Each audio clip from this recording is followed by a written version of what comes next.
Hello Pakistan, hello world, welcome to the show Storytellers. I am your host, I'm your presenter, M. Bilal Hamza. Folks, as always, we present you stories with versatile flavors. They're innovative, apolitical, satirical, technological, knowledgeable and social. And we hope that they're gonna hit the right chords with your heart and would certainly raise your inquisitive eyebrows. In today's compilation, we talk about Umbrian countryside beauty, Boston Dynamics spot gearing up for Mars, seaweed controls farm animals' methane emission, all about finance, crypto, NFTs, amazing art created by plastic waste, groundbreaking climate change research, thermal block store renewable energy, Google's artificial intelligence, traffic lights, energy from bogs using peat to make batteries, and last but not least, flying with geese. So let's discover what we have lined up for you today, and let's get down to our first story.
Well guys, drone footage shows Italy's central Umbrian countryside covered in autumn colors in its most magnificent tinge.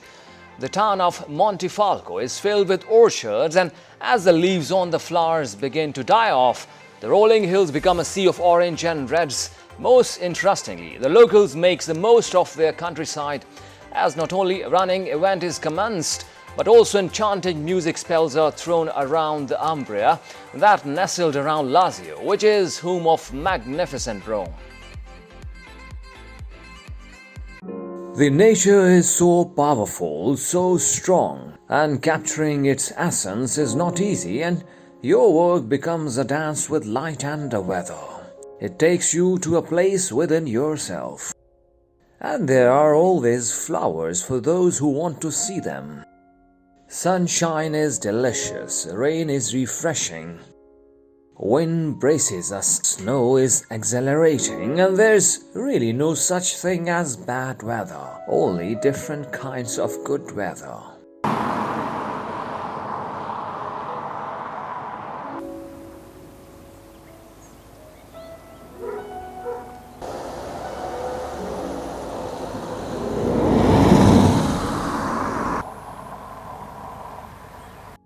Earth and sky, woods and fields, lakes and rivers, the mountain and the sea are excellent schoolmasters and teach some of us more than we can even learn from books.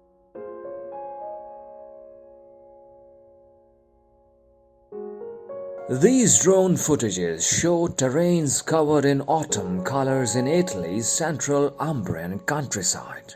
In the countryside around the town of Montefalco, the area is filled with orchards, and as the leaves on the flowers begin to die off, the rolling hills become a sea of orange and reds.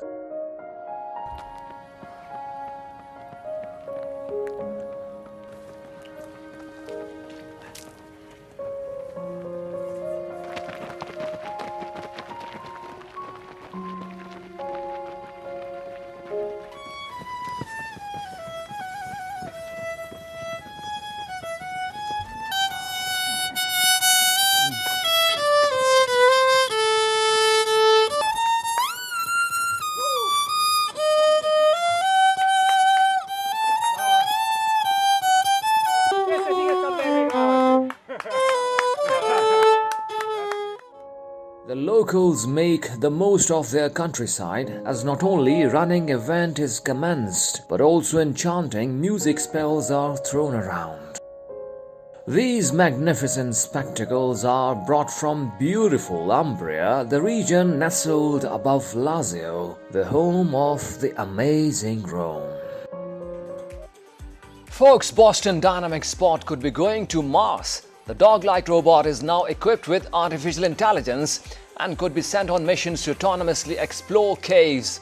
The idea of cave exploration is very interesting, as when searching for signs of life on other planets, scientists say caves are a crucial place to look, and this is where Spot has been introduced into NASA's project called Braille, which is now working on exploring Mars-like caves that already exist on Earth in order to hone key technologies for future missions. Let's get down to this very exclusive story.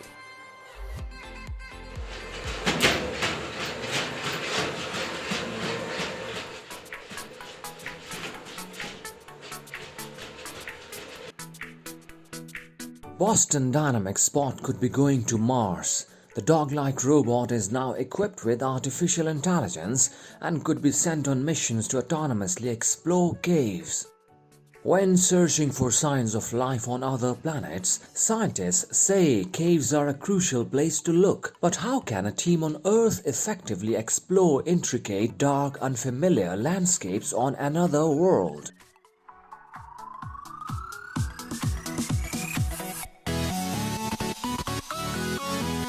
Caves are one of the most likely places to find signs of both current and past lives on other planets because they are capable of protecting life from cosmic rays and extreme temperature fluctuations around our solar system.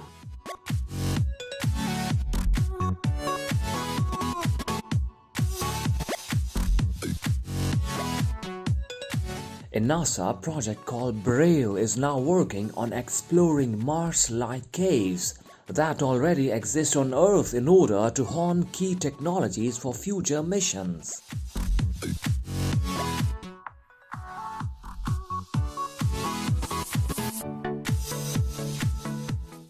The project has enabled the first ever fully autonomous robotic exploration of these types of caves, which are several hundred meters long and limit communication within the surface.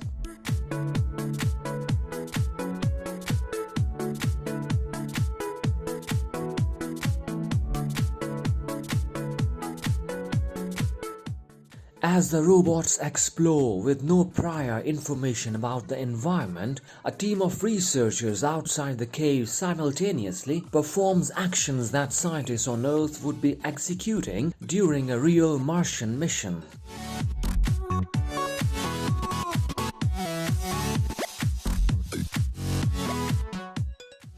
According to the engineers, Spot is one of the most capable robots that we have, and it is amazing to see how it successfully reacts to high-level decisions and commands, and how it can maintain stability over rough and extreme terrains. In addition to our capable traditional wheeled rovers, the ability to walk is a huge asset when dealing with uneven terrains with no roads and no flat surfaces.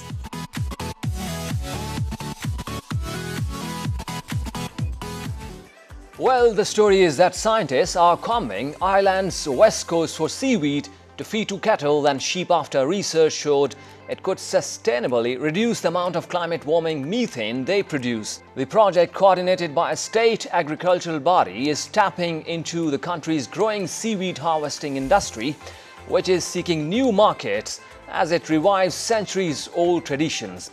Let's see how the Irishmen are seeking seaweed solutions to put a leash on farm animals' methane emissions.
Project was to look in the lab to see whether we could reduce methane emissions, and that way we can then choose the best possible seaweeds to go into our lactating dairy cow study.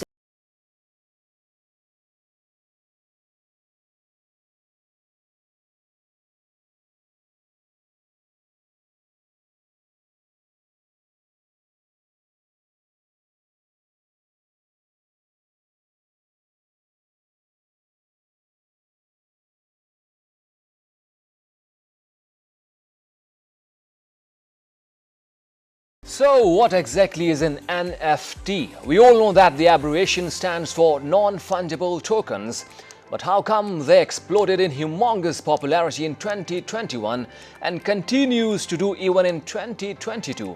And why on earth NFT artworks have been selling for millions of dollars? And by the way, what kind of NFTs exist? Well, hold on with your questions. Our upcoming story has all the answers you'll love to know right now. Non-fungible tokens, or NFTs, have exploded in popularity in 2021. NFT artworks have been selling for millions of dollars, while some are perplexed why so much money is being spent on items only exist in digital form and can be viewed by anyone for free. Others view NFTs as the next phase in art collection. So, what exactly is an NFT?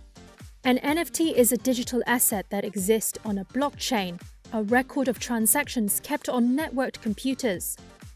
The blockchain serves as a public ledger, allowing anyone to verify the NFT's authenticity and who owns it. So, unlike most digital items which can be endlessly reproduced, each NFT has a unique digital signature, meaning that it is one of a kind. They're usually bought with cryptocurrencies or in dollars, and the blockchain keeps a record of transactions.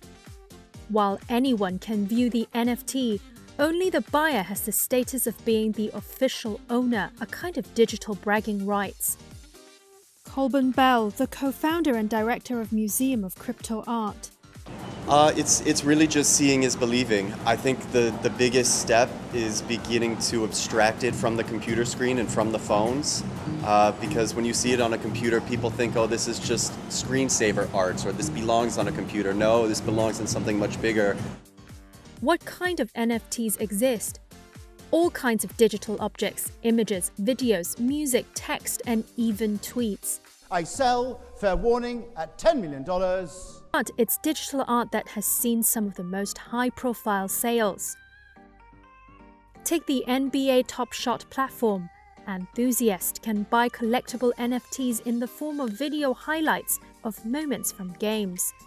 NFTs can also be patches of land in virtual world environments, digital clothing, or exclusive use of a cryptocurrency wallet name. In March, the first tweet from Twitter boss Jack Dorsey sold for $2.9 million as an NFT. NFTs have been traded since around 2017. They surged in popularity in early 2021, then another explosive jump around August.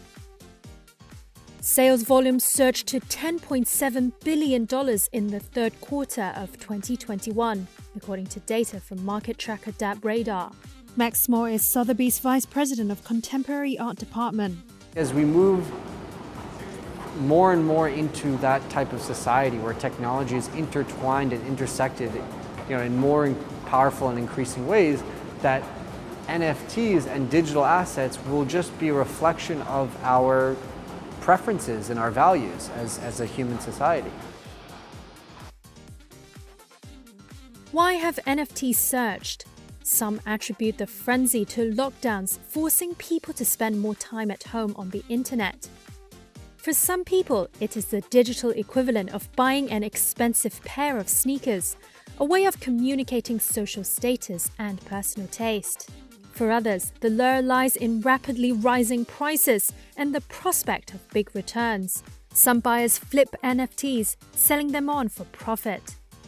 In October 2020, Miami-based art collector Pablo Rodriguez Frail spent almost $67,000 on a 10-second video artwork that he could have watched for free online. He sold it for $6.6 million in February 2021. The same argument as, you can go into the Louvre and take a picture of the Mona Lisa and you can have it there, but it doesn't have any value because it doesn't have the provenance or the history of the work. Again, the reality here is that this is very, very valuable because of who is behind. It's a full career of a generation career in this space and being the best of the best. Enthusiasts see NFTs as the future of ownership. They believe in all kinds of property, from event tickets to houses, will eventually have their ownership status tokenized in this way. But there are risks in investing in NFTs. Like cryptocurrencies, NFTs remain largely unregulated. Anybody can create and sell an NFT, and there is no guarantee of its value. And in a market where many participants use pseudonyms, fraud and scams are also a risk.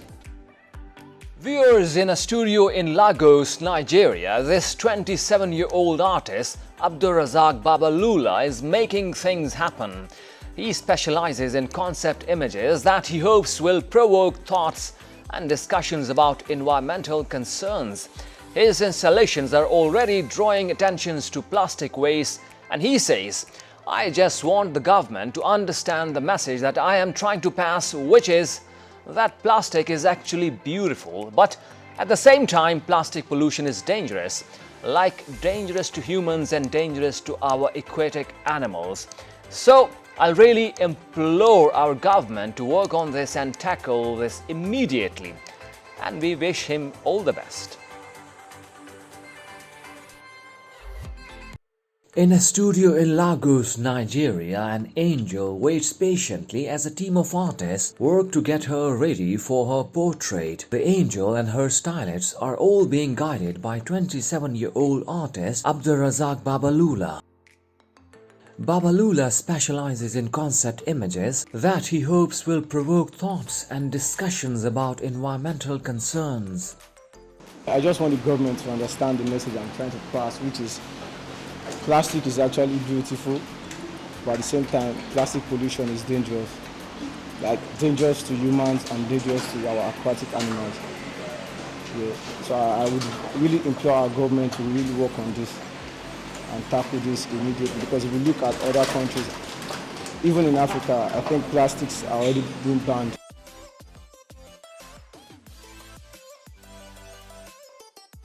I just want the government to understand the message that I am trying to pass, which is that plastic is actually beautiful. But at the same time, plastic pollution is dangerous, like dangerous to humans and dangerous to our aquatic animals. So I'll really implore our government to work on this and tackle this immediately. Because if we look at other countries, even in Africa, I think plastics are already being banned. Babalula says.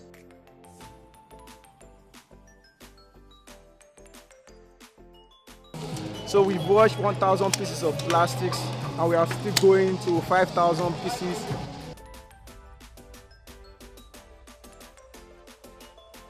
He also stated that he conceived of the installation and series of portraits 2 years ago, but was unable to execute it due to coronavirus outbreak and lockdowns that followed. If you look at the angel behind me, right here, you see that the wings are the one illuminating the angel while she's on oxygen mask, which means the wings serve as her beauty. Like they are useful to her, which is illuminating her, and at the same time it is harming her, which is the oxygen mask she's putting on. When restrictions were lifted, it took him and his team 2 days to gather over 5,000 discarded plastic bottles. They spent another 2 days washing them. The bottles are then glued onto boards shaped like angels' wings. There can never be too much awareness on plastic pollution, and I hope to be part of the solution. And I hope when people see this work, when it launches, so people know that okay, this is human invention that is intentional. so we can retrace our steps, because this is affecting our environment, our marine animals, and so we can tackle this in time before it gets too late. At the feet of the wing model, Babulula has placed several models in a heap. They represent fish dying in a waste-filled ocean. Well guys, Southern Cross University research into the role of trees in greenhouse gas emissions has appeared in a landmark climate change report commissioned by the United Nations. This groundbreaking climate change research provides evidence that tree stem methane emissions may be an important and unaccounted for component of local, regional and global carbon budgets. Let's get down to this very exclusive report. Southern Cross University research into the role of trees in greenhouse gas emission has appeared in a landmark climate change report commissioned by the United Nations. The long-awaited Intergovernmental Panel on Climate Change Assessment report provides the most up-to-date scientific knowledge on climate change, referencing the university's groundbreaking research on tree-mediated methane emissions. Led by Southern Cross University wetland biochemist Dr. Liu, the research cited in the IPCC report investigates how wetlands tree stems contribute to methane emissions. Wetlands capture vast amounts of carbon from the atmosphere but are also Earth's largest natural source of methane. Methane is a greenhouse gas but far more potent than carbon dioxide, and it's about 35 times more powerful at warming our Earth. Our research provides evidence that tree stem methane emissions may be an important and unaccounted for component of local, regional and global carbon budgets. Dr. Luke explains. This is relatively new field of research. 10 years ago, no one really knew that trees could emit methane. This was something that science had previously overlooked. This IPCC report is the first time that trees have been identified as a knowledge gap, and with 3 trillion trees on Earth, something that is potentially important at the global scale, Dr. Luke says.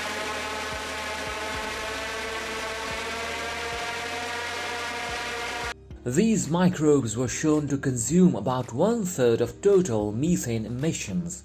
The trees are providing a habitat for these unique microbial communities that mitigate a lot of the methane coming from the soil below. This was a world first as well, discovering that methane-munching microbes known as methanotropes are living in the bark of these trees, and perhaps they might live in other trees and ecosystems globally too.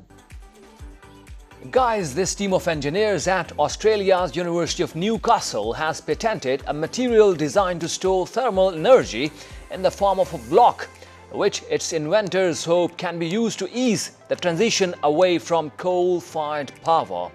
Known as miscibility caps alloy, the brick made from aluminium and graphite store energy generated from renewable sources, with the research predicting they can last about 30 years without any change in reliability. My word, this sounds absolutely amazing.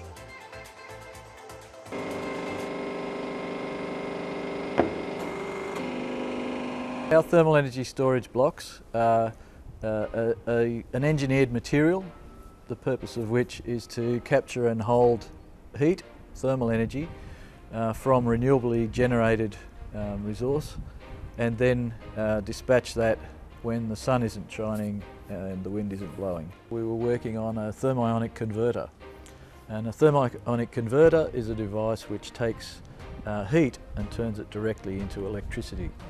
And we were planning on using concentrated sunlight as a renewable source of heat to drive these devices. We had a small device working in the laboratory, all having a cup of tea, congratulating ourselves on that, when we thought about how's this going to operate at night. And that was a fundamental shift in our thinking, because we realised that actually the bigger part of the problem is how to store renewable energy, not how to generate renewable energy.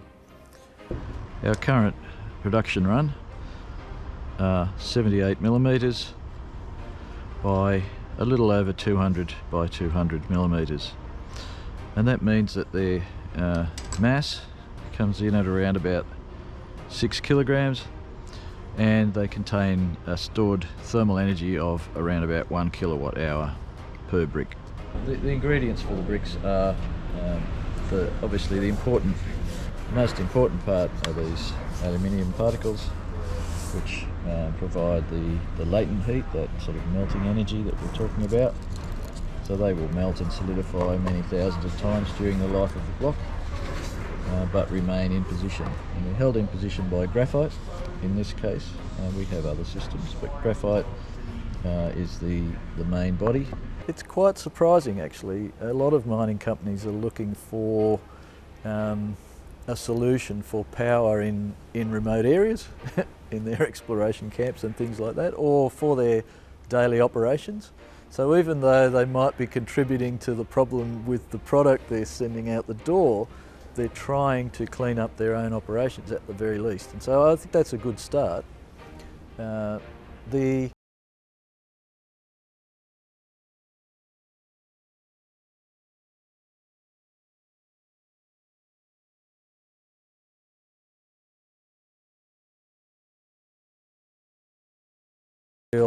Okay, we're going to turn this power station off now, and then in 2 years' time, after doing all this work, we're going to turn it back on, running on stored renewable energy. It's more the case that it's possible to have a smooth transition, and you build out the thermal energy storage at the same time as you gradually decommission one boiler after another in a power station, and that allows these assets that are currently worth billions of dollars but will be worth nothing in 5 years' time to be repurposed. I'd like to see Australia commit to zero emissions by 2050, or if possible sooner. Many companies are already leading the way in doing that. I would like to see greater collaboration across different countries and different regions to try and make that happen. There are some great initiatives in many different parts of the world. Viewers, Google is transcending its known boundaries by now having started working on technology to make traffic light signals more efficient as a way to cut fuel emissions and reduce traffic delays. And it goes without saying that they are doing it using artificial intelligence. And by using artificial intelligence to optimize signal lights, Google says it cuts fuel use and traffic delays by 10% to 20%, and which is just incredible. Google is working on technology to make traffic light signals more efficient as a way to cut fuel emissions and reduce traffic delays. And they're doing it using artificial intelligence. By using AI to optimize signal lights, Google says it cut fuel use and traffic delays by 10 to 20% at 4 locations in Israel. Google's Chief Sustainability Officer, Kate Brandt, says the results so far are promising. Inefficient traffic lights are bad for the environment and they're bad for public health. That's because idling cars, they mean wasted fuel and more street-level air pollution. So we see a really great opportunity for AI to help create a breakthrough change.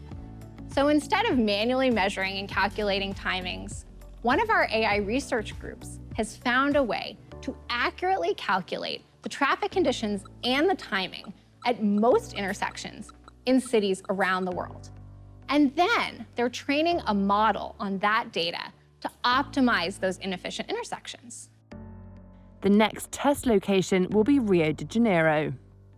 The city's municipal traffic authority expressed high hopes for the AI and told Reuters the system should be introduced within months.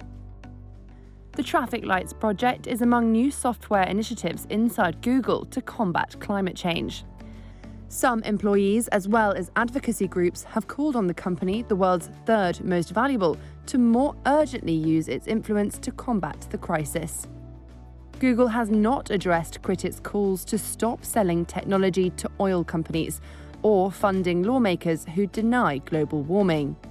But it has prioritized sustainability features. Since 2010, We've signed agreements to buy power from more than 50 renewable energy projects. In the coming weeks, Google plans to allow its Nest thermostat users to buy renewable energy credits for $10 a month to offset emissions from heating and cooling. To stem misinformation, English, Spanish and French queries mentioning climate change will feature explanations from the United Nations, starting this month. Guys, what do peaty bogs in Northern Europe have in connection with electric vehicles?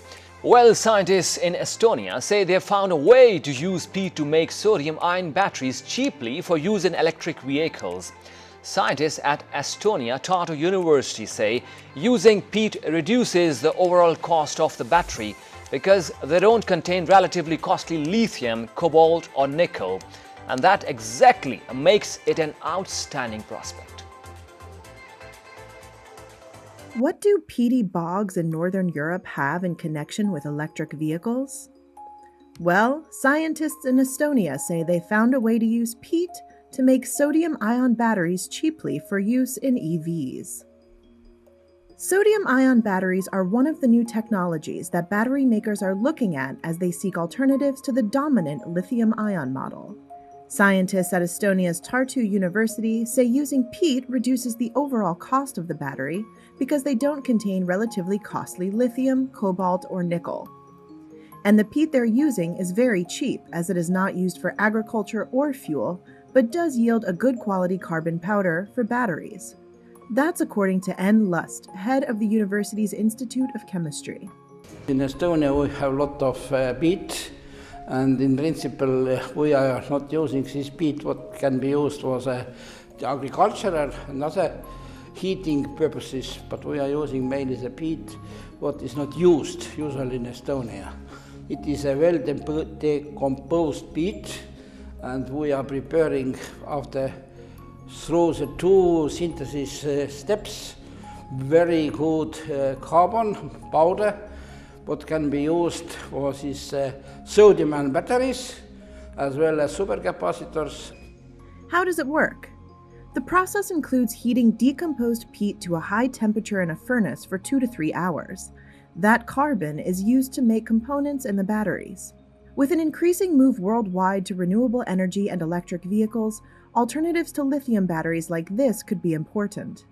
Global demand for lithium last year was about 320,000 tons and is expected to hit 1 million tons by 2025, and 3 million tons by the end of the decade. And we need some very cheap devices to store huge quantities of electricity. And on these possibilities is batteries, including the lithium-ion and sodium-ion batteries, but the lithium-ion batteries are very expensive because the price of lithium is 30 or even 50 times more expensive than sodium. The technology is still in its infancy, and sodium-ion batteries using peat still need to prove they are commercially viable and can be scaled up. But the university expects the government to fund a small-scale factory in Estonia to try out the technology. Folks, Natili Manigir has a degenerative eye condition, and before she loses her sight, there was something she wanted to experience: flying in formation with a flock of geese. And guess what? She achieved that ambition when pilot Dominic took her up in his microlight over the French Alps, accompanied by a flock of juvenile geese trained to follow the aircraft through the skies. So up above the world, so high, a woman flies with geese over the Alps is our fantastic story coming up next.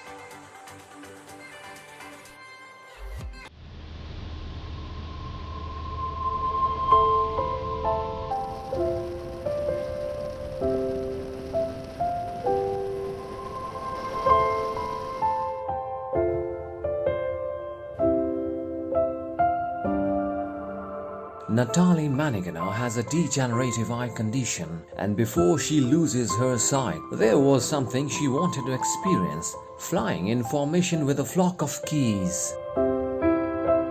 And she achieved that ambition when pilot Dominic took her up in his microlight over the French Alps, accompanied by a flock of juvenile geese trained to follow the aircraft through the skies.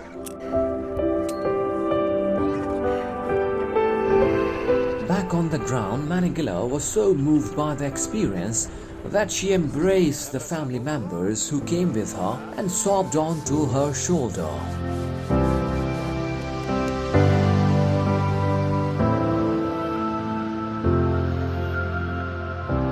It was magical. To see them flying in formation was really great. That's a lot of emotions. Manigila says, I have a congenital illness. I can only see in one eye. I am making the most of it when I still can see. The pilot Dominic first flew alongside birds when he was hired as a pilot on a documentary film about bird migration.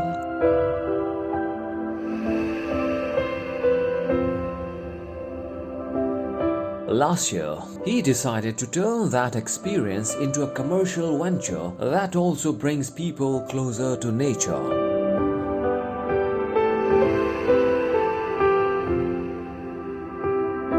His company, Delta Aviation, charges customers €450 for a flight in the passenger seat of his microlight shadowed by geese. An employee, Cassandra, is in charge of training the geese. She got them as hatchlings and spent hours in their company. They took her for their mother and began following her everywhere. Once they grew flight feathers, she started going up in microlight, first for a 1-minute flight, then for twice that time the next day. The geese followed.